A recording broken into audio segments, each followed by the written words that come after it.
5장에서 살펴본 두 모집단의 모평균을 비교하는 문제는 여러 모집단의 모평균의 비교하는 여러 모집단에 대한 모평균의 비교 문제를 우리가 확장할 수가 있습니다. 그럼 여러 개의 모집단이 있을 때 모평균을 우리가 비교할 때 앞에서 5장에서 비교했던 두 모평균의 차이를 검증하는 T검정을 사용한다면 모집단을 두 개씩 짝을 지어서 T검정을 할 수밖에 없겠죠. 그럼 간단히 5개의 모집단의 모평균을 비교한다면 5개 중에서 2개를 골라서 짝을 짓게 되면 몇 가지입니까? 5 컨비네이션이니까 5, 4, 10가지의 10가지의 짝을 짓는 경우가 나오고 10번의 T검정을 해야 됩니다. 5개일 때도 10번의 T검정을 해야 되는데 10개의 모집단이다 라고 하면 더 많은 그 짝을 만들어서 T검정을 해야 되는 그런 불편함이 있게 됩니다.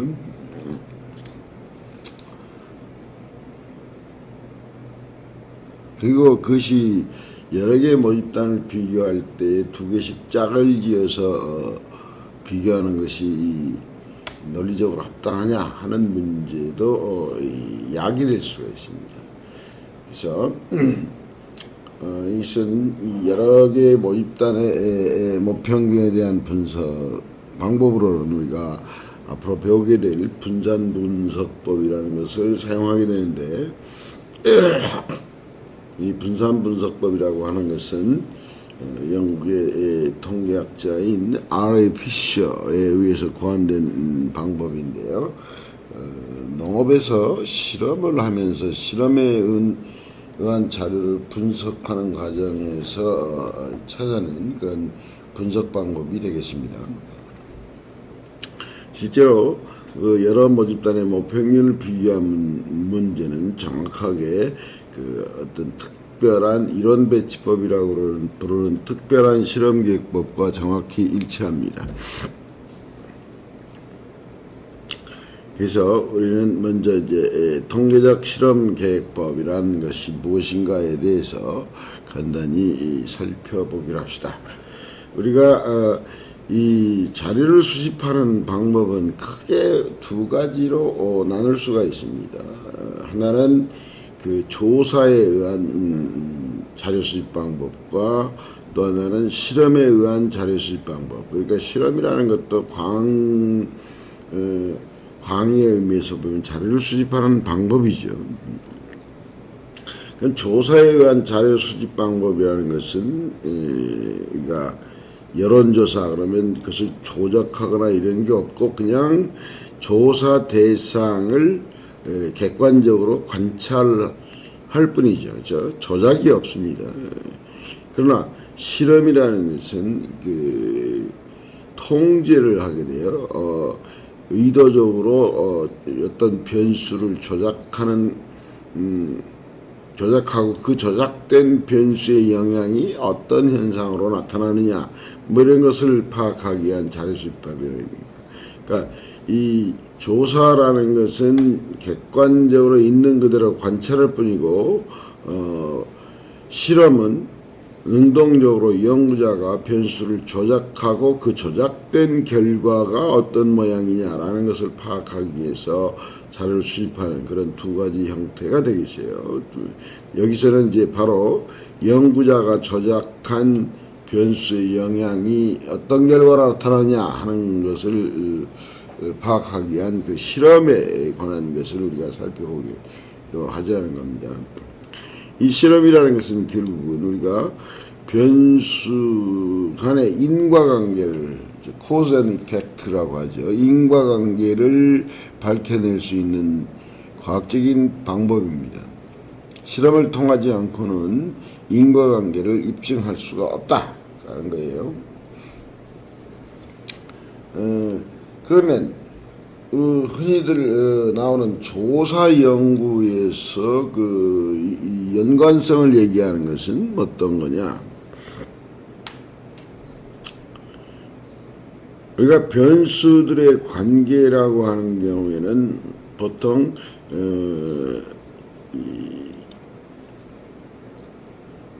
뭡니까? 직접적으로 영향을 주는 관계가 있고 어떤 한 변수가 두 변수에 직접 두 변수에 영향을 줘서 그 두 변수가 연관성이 있는 것처럼 보이는 그런 경우들이 있습니다. 간단히 그림을 한번 그려볼까요?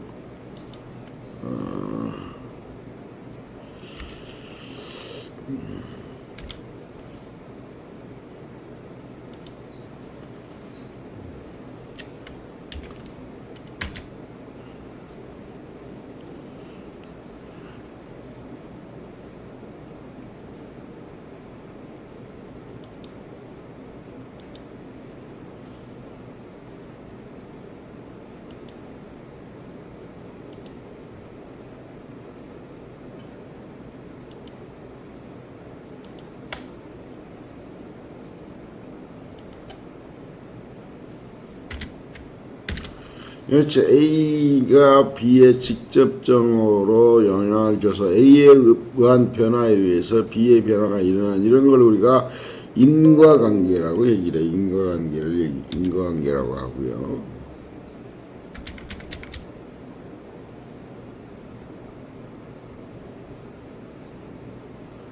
그래서 A가 있고 B가 있는데요.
이 A 하나 그림을 더 그려놓고 봅시다.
그러니까 두 변수의 관계를 보게 되면 이런 그 세 가지 형태로 크게 구분할 수가 있습니다. A가 B에 직접적으로 영향을 주어서 A의 변화에 의해서 B가 변화하는 관계, 이것을 인과관계라고 하는데, 인과관계라고 얘기를 하고요.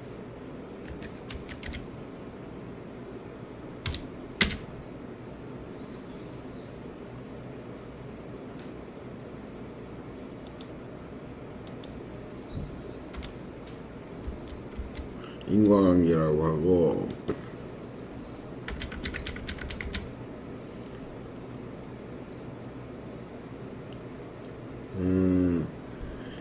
A와 B는 사실 직접적인 연관관계는 없는 건데요. 관계는 없는데, C라는 제3의 변수가 A에 영향을 주고 B에도 영향을 줘가지고 A와 B 두 변수 사이에 어떤 연관관계가 있는 것처럼 보이는 경우, 공변이라고 그러죠. 공변관계에 의해서, 그러니까 실질적으로 A와 B는 연관관계가 없는 건데,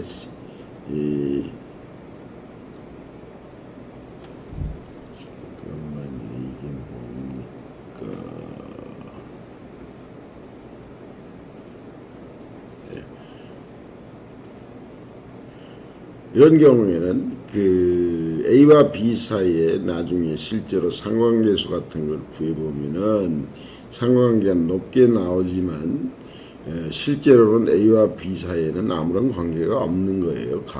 가짜 상관 뭐 이런 말로도 그런 의사상관 뭐 이런 말 쓰는데 이런 관계가 있을 수 있고요. 이와 같은 이 세 번째 경우는 뭐냐면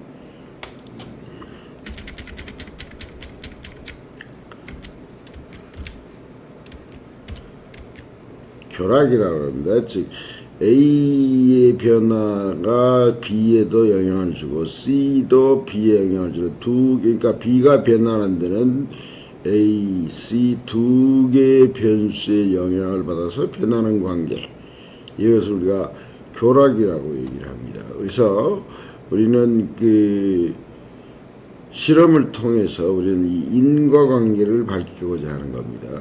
그러면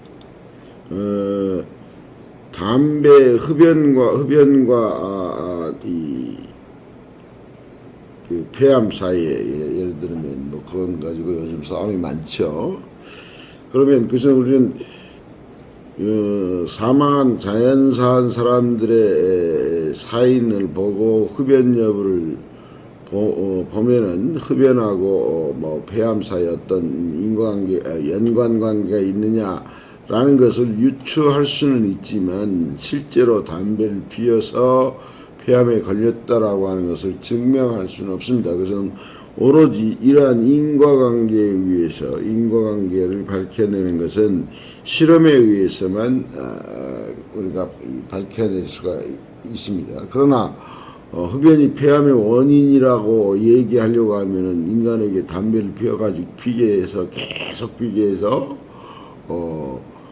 폐암이 발생하는지 하는지를 우리가 관찰하는 그런 실험을 해봐야 되는데, 그러한 실험은 불가능한 거죠. 그런 실험을 할 수가 없는 겁니다. 도덕적으로. 그래서 사실상 최근에도 우리나라의 그 건강보험공단하고 담배 제조회사 사이에 이 건강관리공단에서 패소하긴 했지만 1심에서요. 그러한 실험에 의한 인과관계를 밝히지 않으면 원인과 결과라는 얘기를 할 수가 없다는 거예요. 그래서 이러한 것을 보도 우리가 연관관계라고 얘기를 합니다. 연관관계라고 얘기를 해요. 그래서 조사에 의한 자료에서는 어떤 이런 연관관계를 막연하게 추측할 수는 있지만은 원인과 결과라고 하는 인과관계는 밝힐 수가 없다. 그래서 인과관계를 밝히려고 하면은 반드시 실험을 해야 되고, 실험도 그냥 실험을 하면 안 되는 거고, 정확히 계획된 통계적 실험계획법에 의해서 실험이 행해지고 그 결과로 A가 B의 원인 변수라는 것이 밝혀져야만이 우리는 인과관계를 입증할 수 있는 게 됩니다. 최근에 우리 이 코로나 백신 개발하면서도 실험을 하죠. 1상, 2상, 3상, 임상 실험을 하는데 그때도 바로 통계적으로 엄격하게 통제된 그리고 계획된 실험이 아니면 그 결과는 인정받을 수 없다는 거예요. 그래서 우리는 이제 그러면 실제로 그 실험을 직접 진행하는 사람보다도 그러한 인과관계, 원인 변수와 결과 변수 사이의 정확한 관계를 밝혀내기 위한 그런 구체적인 실험을 계획하는 거, 그것은 통계학자가 하게 됩니다. 그래서 일단 그러한 실험의 목적이라는 것은 뭐냐? 우리가 어떤 반응, 어떤 반응에, 어떤 현상에 영향을 주는 변수들은 무수히 많이 있을 수 있습니다. 그렇죠? 무수히 많이 있을 수 있는데, 그렇다면 그러한 반응에 어떤 나타난 현상에 유의한 영향을 주고 있는 그런 원인 변수들은 어떤 것이냐? 그리고 그러한 원인 변수들의 그 영향력의 크기는 얼마나 양쪽으로 얼마나 되겠냐 이런 것들을 알아내고 싶은 거죠. 어떤 반응에 유의한 영향을 주는 원인 변수들과 그 영향력의 크기를 알고 싶다는 게 실험의 첫째 목적에서 통계적으로 얘기를 하면 검정, 유의한 영향을 주고 있느냐 안 주고 있느냐는 검정과 크기는 얼마나 되느냐 추정 문제입니다. 다음 두 번째 실험의 목적이라고 한다면 그 조그만 영향을 주긴 주는데 그렇게 크게 영향을 주지 못하는 그런 원인들이 있을 수 있어요. 그 전체적으로 그러한 영향의 크기는 양적으로 얼마나 되겠느냐 하는 거죠. 그런 것들은 우리가 오차로 불리워지는 거죠. 그 오차는 어느 정도 되겠느냐 오차를 추정하는 문제가 되겠습니다. 그 다음에 A와 B와 C라는 세 개의 원인 변수들이 밝혀졌다고 할 때 A의 조건, B의 조건, C의 조건이 어떤 조건으로 결합돼야지 최적 반응 결과를 얻을 수 있겠느냐. 이 최적 반응 조건의 결정 문제 이러한 것들이 실험의 목적이 되겠습니다. 특히 공학에서 좀 많이 다루고 있는 것이 이 최적 반응 조건에 관한 문제입니다. 그래서 이러한 실험의 목적을 달성하기 위해서는 바로 이 모든 변수를 다룰 수 없으니까 결과에 영향을 줄 수 있는 변수들을 선택하고 조그만 영향을 준 것으로 생각되는 변수들은 통제를 하는 그러한 방식으로 우리가 실험을 하게 됩니다. 그래서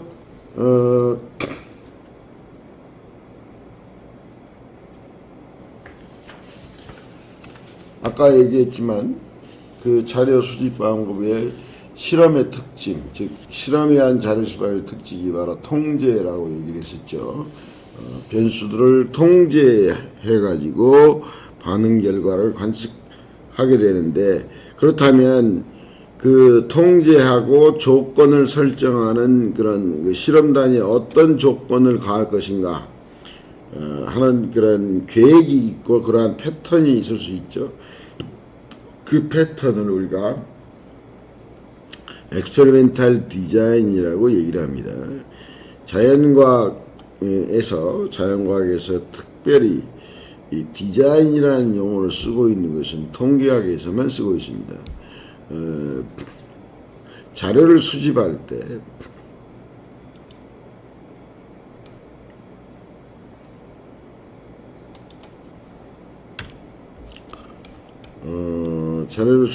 때 우리가 조사와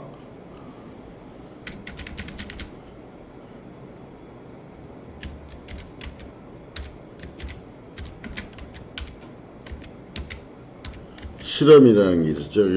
조사는 서베이예요.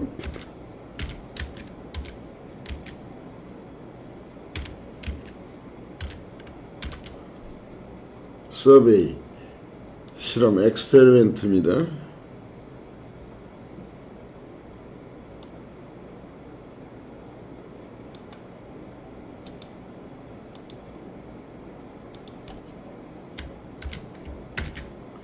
엑스페리멘트인데 이 둘 다 자료를 수집하는 방법이라서 조사 모든 모집단의 모든 개체를 다 조사할 수 없다. 그러니까 서베이 디자인이 필요해요. 그렇죠? 서베이 디자인이 필요하고 그것은 모든 걸 다 조사할 수 없으니까 서베이 디자인은 흔히 다른 말로 뭐라고 부르냐면 샘플링 디자인, 표본 설계라고 얘기를 합니다. 이때는요. 그러면 이 똑같은 이건 엑스페리멘탈 디자인이라는 말을 쓰는데 여기서는 좀 실험을 어떤 형태로 어떤 패턴으로 할 거냐라는 것을 그래서 엑스페리멘트 디자인이나 똑같이 실험 그런데 왜 조사에서는 샘플링 디자인 또는 서베이 디자인 표본 설계라는 말로 번역을 해요. 우리말로는.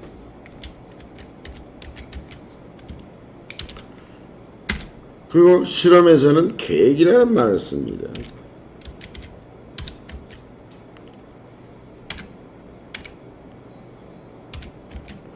그래서 생각을 해보시면 이것은 어떤 것을 뽑을 거냐라는 것을 모집단 전체에서 어떤 개체를 뽑을 것이냐라는 것을 설계하는 거죠. 이거는요. 그러나 실험에서는 능동적으로 내가 어떤 걸 어떤 방법으로 통제하고 어떤 식으로 실험 패턴을 가해서 자료를 관찰하겠다고 하는 내가 계획하는 거죠. 그렇죠?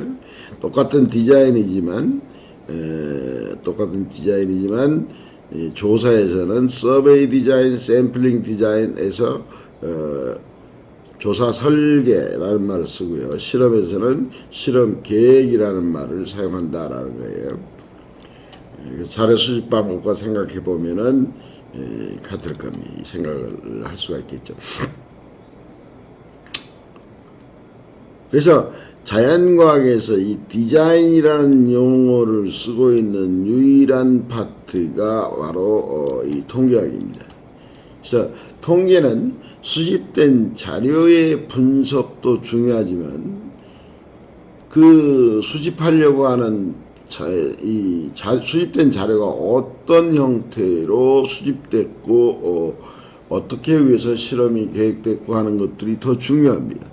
그 수집된 과정에서 오류가 있으면 아무리 분석을 잘해봤자 그 결과는 믿을 수 없다라는 거예요. 그래서 통계학에서 이 분석하는 것도 중요하지만 자료를 수집하는 조사 설계, 실험 계획 이와 같은 것이 굉장히 중요한 파트가 됩니다. 실제로 생약 개발 회사 같은 데에서 연구진들의 절반이 거의 통계학자인 것으로 그렇게 알려져 있어요. 자, 그렇다면 우리는 이 통계적 실험 계획에서 사용되는 기본적인 용어에 대해서 간단히 살펴보고 합시다. 자, 실험 단위 또는 실험 대상자, 피험자. 우리는 실험 단위, 그러니까 실험의 대상이 되는 개체죠. 어떤 조작된 조건을 가해해서 반응을 살펴보고자 하는 그 개체, 그 실험 단위를 experimental unit라고 하는데, 특별히 실험을 한 실험 단위가 사람일 경우 우리가 subject 또는 피험자라고 부릅니다. 사람의 경우일 때는요. 그 다음에 그 실험을 실시하게 될 때 그러면 그 반응, 그 실험을 진행하게 되면 거기서 결과로 나타나는 반응이 있을 거예요. 그 우리가 측정하려고 하는 반응 변수가 있을 거고 그 반응 변수에 영향을 주는 그런 변수들이 있겠습니다. 그래서 우리는 어떤 한 변수가 다른 변수에 영향을 준다고 생각할 때 영향을 받는 변수, 영향을 받아서 반응이 나타나는 변수라는 뜻에서 반응 변수, 리스판스 베리어블이라고 하고, 영향을 주는 변수를 우리가 반응이 일어나는 그 원인을 설명할 수 있는 변수들이라고 해서 설명 변수 이렇게 얘기를 합니다. 다른 말로는 반응 변수는 설명 변수의 영향력 하에 있다. 이서 종속되어 있다도 종속 변수라는 말을 쓰고, 설명 변수는 독립 변수 이와 같이 얘기를 하게 합니다. 독립 변수, 종속 변수, 설명 변수, 반응 변수 다 같은 말입니다. 그 다음에 이제 그 반응에 영향을 주는 변수들은 무수히 많이 있을 수 있습니다. 그런데 그러한 반응에 영향을 주는 모든 변수들을 다 우리가 직접 실험해서 취급할 수는 없습니다. 그래서 중요하다고 생각되어지는 몇 개의 변수를 선택을 해가지고 실험을 하게 되죠. 즉 실험에서 직접 취급되는 그러한 그 변수를 우리가 인자 또는 요인 이렇게 부릅니다. 그 다음에 영향을 준 반응 변수에 영향을 주는 변수이긴 하지만 직접 실험의 원인으로 취급되지 않는 변수, 영향을 주기는 하지만 직접 취급되지 않는 변수들을 우리가 외부 변수라고 합니다. extraneous variable이라고 해요. 근데 이 책에 따라서는 이 외부 변수와 외생 변수를 마구 섞어서 사용하고 있는데, 영어로는 분명합니다. extraneous variable이고 exogenous variable인데요. 둘 다 외생 변수 이렇게 쓰고 있는 데도 있고, 이걸 구별해 가지고 외부 변수, 외생 변수라고 쓰고 있는 데도 있는데요. 정확하게 구별을 하면 이 외부 변수는 독립 변수입니다. 독립 변수인데 반응 변수에 영향을 주는 독립 변수인데, 특별히 이 실험에 취급되지 않는 변수들을 우리가 외부 변수라고 얘기해요. 그 다음에 외생 변수는 뭐냐? 반응 변수에 영향을 주는 독립 변수가 아니고 독립 변수에 영향을 주는, 즉 설명 변수에 영향을 주는 또 다른 설명 변수, 이것을 우리가 외생 변수 이렇게 얘기를 하겠습니다.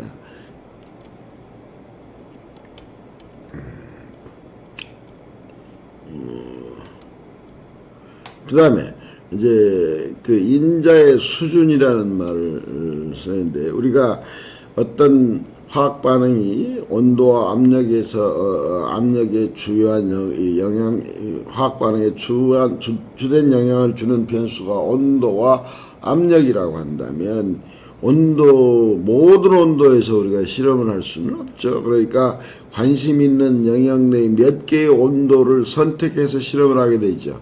그 선택하는 그 포인트를 우리가 인자의 수준이라고 얘기를 합니다. 그러니까 이거는 연속 변수이긴 하지만 실제로는 뭐예요? 이산 변수로 바뀌는 형태가 되어버립니다. 즉 어떤 특별한 조건하에, 인자의 특별한 조건을 설정해서 그 조건에서만 설명을 하기 때문에 연속 변수 형태가 뭡니까? 처음부터 범주형 변수가 범주형 변수라고 한다면 문제가 없지만, 연속형 변수일 때는 특정 조건으로 몇 가지를 고정시킬 수밖에 없죠. 그 변수의 조건, 몇 가지 선택한 몇 가지 조건의 변수의 조건을 우리가 인자의 수준이라고 합니다. 예를 들면 온도가 영향을 준다 그러면 온도 10도, 20도, 30도에서 우리가 실험을 하겠다 그러면 바로 10도, 20도, 30도죠. 원래 온도라는 변수는 모든 실수값을 취할 수 있는 연속형 변수지만, 우리가 그 중에 특별히 10도, 10도 부분, 20도 부분, 30도 부분에서의 조건에서만 실험을 하겠다. 그러니까 선택한 거죠. 이 온도 조건이죠. 그것을 우리가 인자의 수준, 레벨 오브 팩터, 그리고 그 선택한 선택한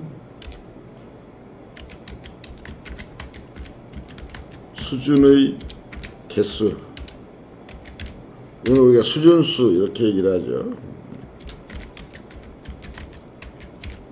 수준수 이렇게 얘기를 해요. 그러니까 온도를 예컨대 온도가 인자였는데 그 인자의 세 가지 10도, 20도, 30도 수준에서 실험을 하겠다 그러면 수준수는 3개가 되는 겁니다. 그렇죠? 그러면 이제 철이라는 것은 뭐냐? 그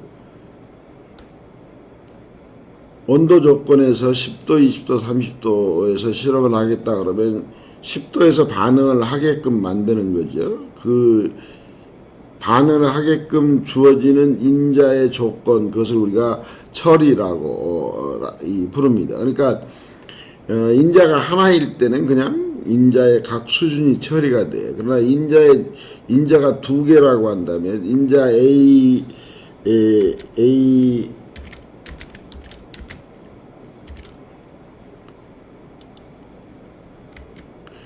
A1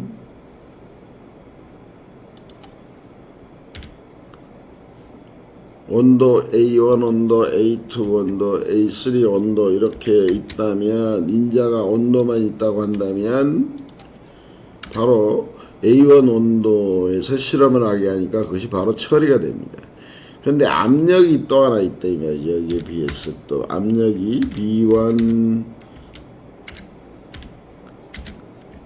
B2가 있었다고 한다면 2가지 조건이 있었다고 한다면 이때는 실험을 하게 되는 환경이 어떤 조건이 몇 가지 됩니까? A1, B1 하나, A1, B2 하나, A2, B1 하나, A2, B2 또 하나, A3, B1, A3, B2 해가지고 6가지의 실험 조건이 나타나게 됩니다. 그러니까 각 수준 조합이 되겠죠. 이때는 인자가 2개 이상이 되면 각 인자의 수준 조합이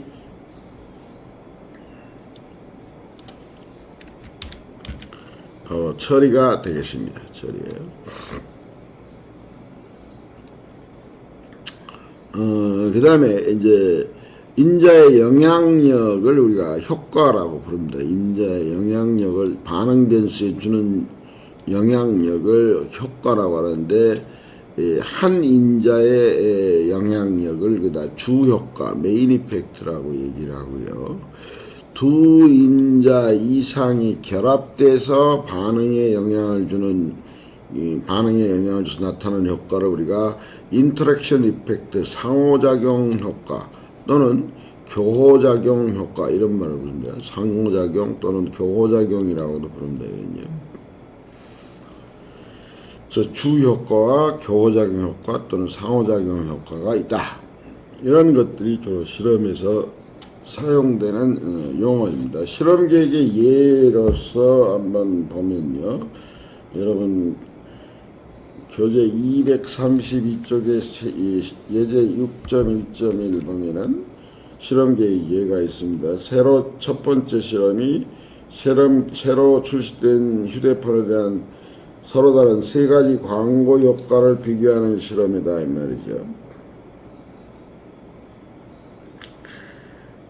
그러면 실험 대상자로 광고 효과를 측정할 수 있는 설문조사 결과 그게 반응 변수가 되겠죠. 그래서 이때 실험의 인자는 광고의 종류가 되겠습니다. 3가지 광고라고 그랬으니까요.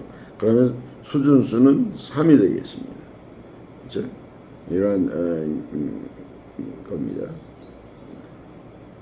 그리고 처리는 이 3가지 광고가 포함된 TV 프로그램을 시청하도록 하는 것, 그러니까 3가지죠.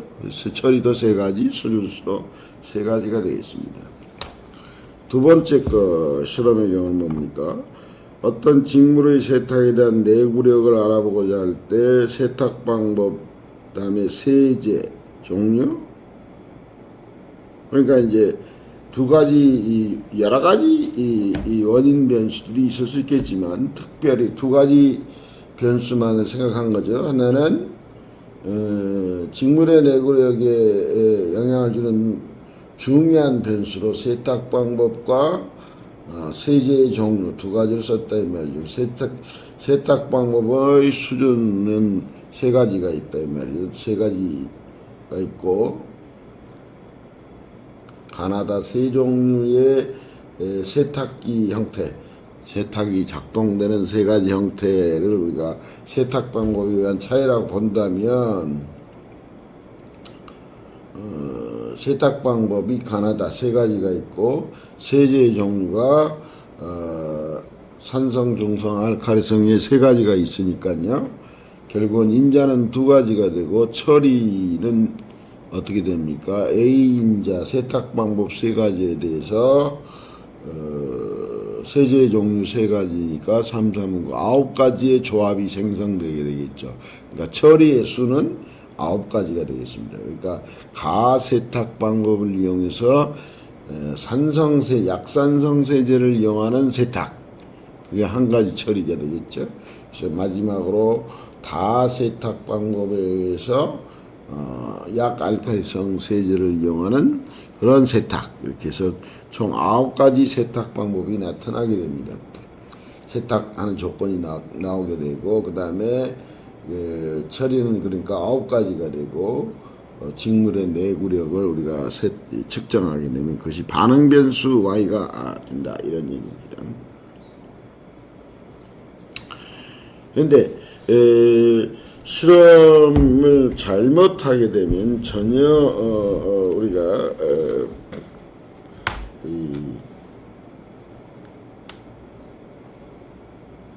그 단순한 관찰조사보다 더 오히려 못하고 엉뚱한 결과가 도출될 수 있다라는 그런 예가 주어져 있습니다. 잘못된 실험 계획에 예제 6.1.2를 보시면 새로운 교수법 T1 그 다음에 기존의 교수법 T2가 있는데 이게 우수반에는 T1을 적용하고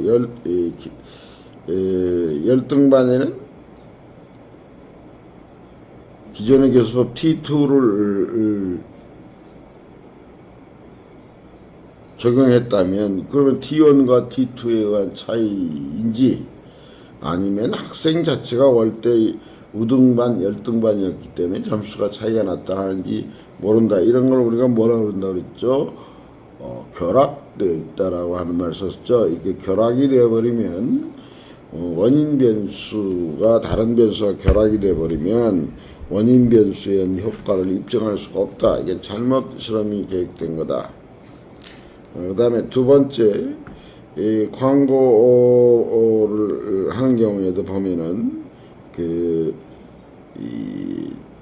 프로그램을 지나가는 사람을 상대로 한다고 해서 실험을 진행하면서 잘못 계획이 되는 그런 예를 보여주고 있죠. 세 개의 장소에서 모집을 하는데 우연히 이 각 세 장소에서 뽑힌 사람들 실험 대상자가 전혀 골고루 섞이지 못하고 구별돼 버리면 그것도 역시 이 유효한 결론을 내릴 수가 없다. 광고 효과와 다른 변수들이 결합되어 나타나기 때문에 우리가 잘못된 실험이라고 얘기를 한다는 겁니다.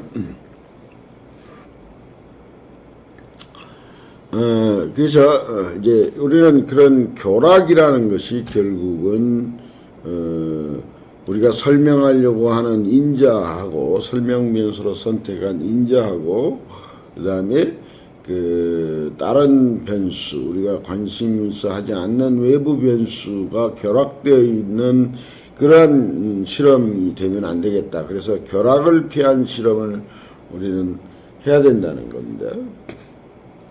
그래서 결합을 피할 수 있는 기본적인 실험 방법이 뭐냐면 이 비교 실험이라고 하는 겁니다. Comparative Experiment예요.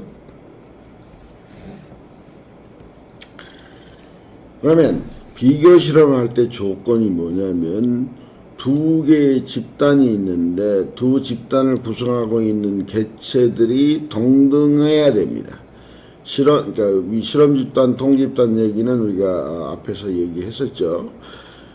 실험에서 실험 처리를 가하는 집단, 그러니까 예를 들면 비타민 C의 효과라는 것을 알아보려고 할 때 비타민 C를 먹게 하는 집단과 비타민 C와 똑같이 생긴 이 위약, 가짜약, 플라시보를 먹게 하는 집단, 이 두 집단인데 하나를 실험에 직접 취급되는 원인 행위를 가하는 처리를 가하는 집단, 우리가 이걸 실험 집단, 그 다음에 가짜약, 가짜 처리를 하는 집단을 통제 집단 또는 대조 집단이라고 했어요. 그런데 전제 조건은 이 두 집단을 구성하고 있는 개체들이 동질적이하는 이런 겁니다.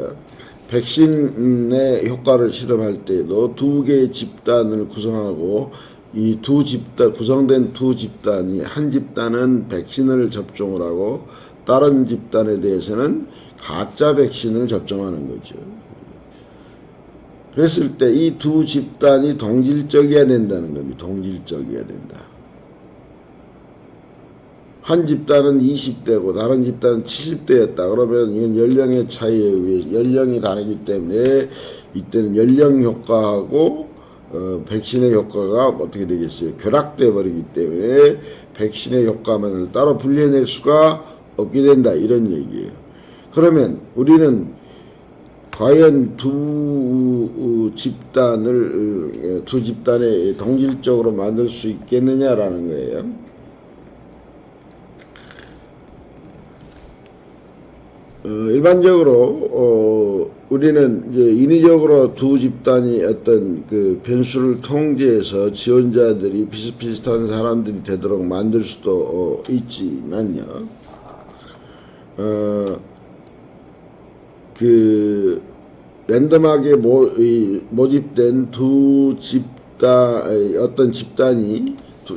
갖다가 실험 집단과 통제 집단을 나눌 때에 우리는 랜덤하게 쪼개면 동등한 두 집단을 얻을 수 있다라고 얘기를 합니다.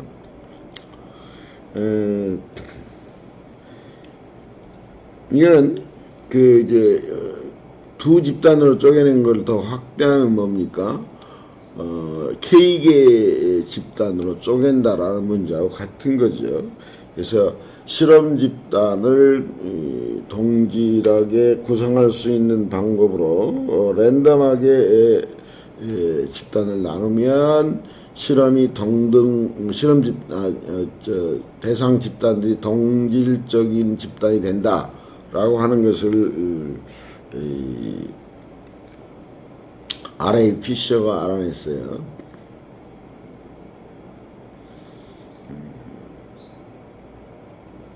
거기 보시면 234쪽에 300명의 실험 대상자를 랜덤하게 세 집단으로 쪼개면 그건 어떻게 합니까? 300명 중에서 100명을 랜덤하게 추출하고 난수표 같은 걸 이용해서 100명을 랜덤하게 뽑고 나머지 200명에서 또다시 랜덤하게 100명을 뽑고 해서 세 개의 집단으로 쪼개는 겁니다.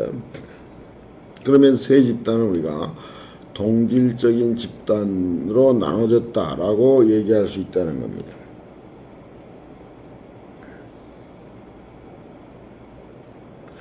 그래서 우리는 실험 단위를 균일한 특성을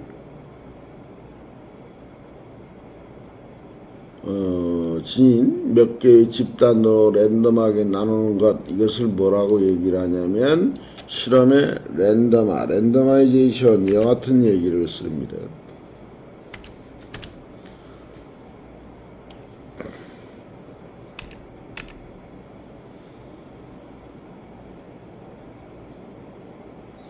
그러니까 300명의 실험 대상자가 있었을 때 100명씩 랜덤하게 뽑아서 3개의 집단으로 나누고 3개의 처리를 각 집단에게 하나씩 랜덤하게 배치하는 방법이 있을 수 있겠죠.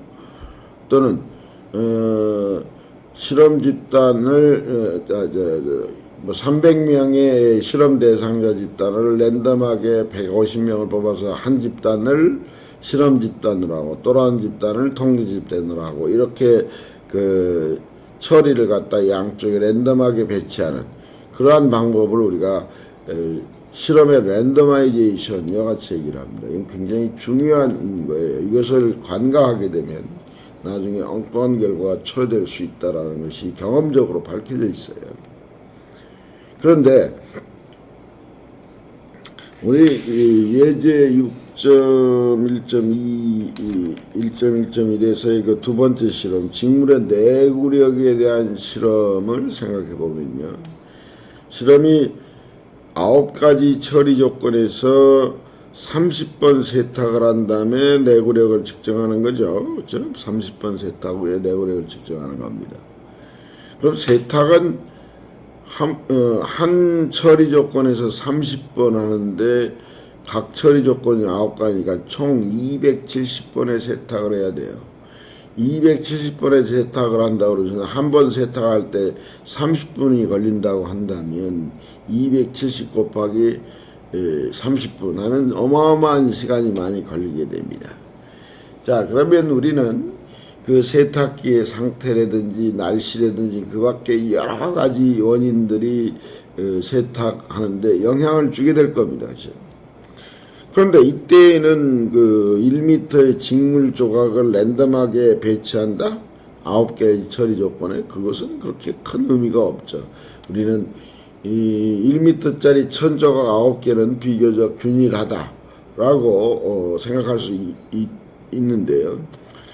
그렇다 하더라도 뭐 9개의 천조각을 9개의 그 세탁기에다가 랜덤하게 배치했다 하더라도 우리는 총 270번의 세탁을 어떤 순서에 따라서 하게 되면 문제가 되게 되죠. 그렇죠? 어떤 건 빨리 할 수 있고 어떤 건 늦게 할 수가 있는데 어떤 처리 조건은 늦게 할 수가 있게 되는데 그래서 이때에는 270번의 세탁 순서를 갖다가 완전히 랜덤하게 결정을 해줘야 됩니다. 그래서 실험의 순서를 랜덤하게 정해줘야 된다는 거예요. 그래서 실험의 랜덤화라는 것은 실험 단위를 랜덤하게 쪼개가지고 그 각 처리를 랜덤하게 배치하는 그런 게 있을 수 있고 또 하나는 실험 순서를 랜덤하게 결정해줘야 된다라는 두 가지 측면에서 우리가 랜덤화라는 것을 바라볼 수가 있습니다. 이 랜더마이제이션이 가해지지 않으면 완벽하게 일어나지 않으면 실험 결과는 전혀 엉뚱하거나 또는 분석 방법이 달라질 수도 있게 됩니다. 이와 같이 실험의 순서를 랜덤하게 정하고 실험 단위를 처리에 랜덤하게 배치한 완전하게 랜덤하게 배치한 방법을 우리가 뭐라고 그러냐면 완전 랜덤 계획법 이렇게 얘기해요. 완전 랜덤 계획법이라고 얘기를 합니다.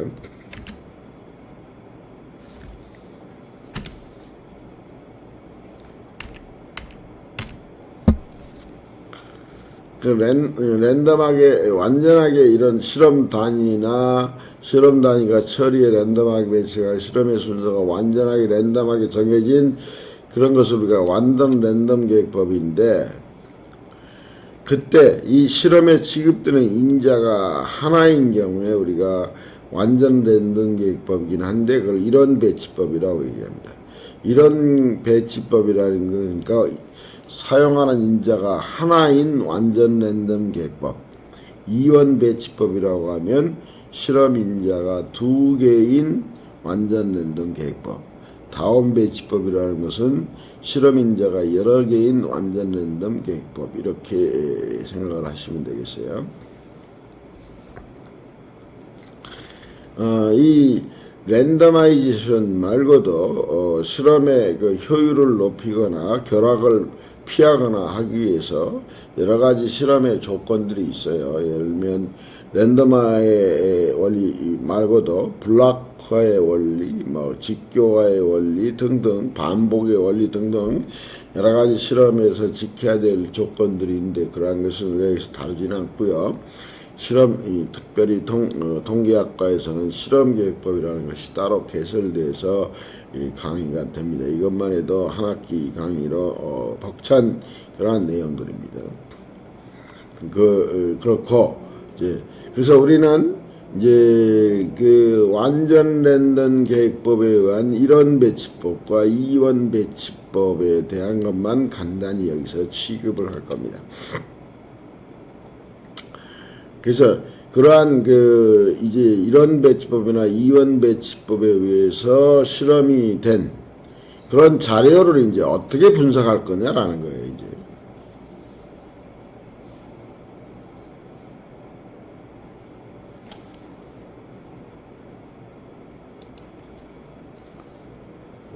조금 쉬었다 갑시다.